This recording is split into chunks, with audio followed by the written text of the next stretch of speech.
Selanjutnya, Tribuners IMM Kota Ambon seruduk gedung DPRD bawa 4 poin tuntutan ini. Ikatan Mahasiswa Muhammadiyah atau IMM Kota Ambon seruduk kantor DPRD Ambon Rabu 25 Januari 2023. Dalam aksinya mereka memprotes kerusakan lingkungan dampak dari pembangunan bendungan oleh PT Jaya Konstruksi di Kampung Rinjani Ahuru, Kecamatan Sirimau, Kota Ambon. Adapun 4 poin tuntutan disampaikan dalam aksi tersebut.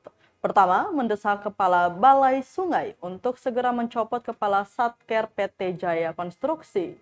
Kedua, IMM Kota Ambon mendesak Kepala Balai Sungai untuk segera menghentikan proses operasi perusahaan PT Jaya Konstruksi. Ketiga, IMM Kota Ambon meminta kepada Kepala Dinas Lingkungan Hidup Kota Ambon untuk segera mencabut izin operasi PT Jaya Konstruksi. Dan keempat, IMM Kota Ambon meminta kepada DPRD Kota Ambon untuk memberikan teguran keras terhadap Dinas Lingkungan Hidup Kota Ambon agar segera mencabut izin AMDAL pada PT Jaya Konstruksi yang beroperasi hingga saat ini. Ketua Umum IMM Kota Ambon Hamzah Loilatu mengatakan, poin tuntutan itu disampaikan setelah melihat kesengsaraan yang terjadi di tengah masyarakat terkait dampak lingkungan.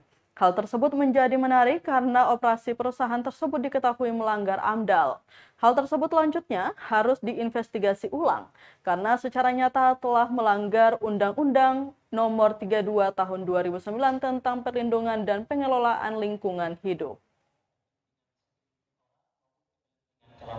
Anggota DPRD Kota Ambon dan seluruh pegawai yang hari ini telah bekerja dan dimensikan melihat antara Undang-Undang Nomor 32 Tahun 2009 tentang soal pengelolaan. Terima kasih sudah nonton. Jangan lupa like, subscribe, dan share ya.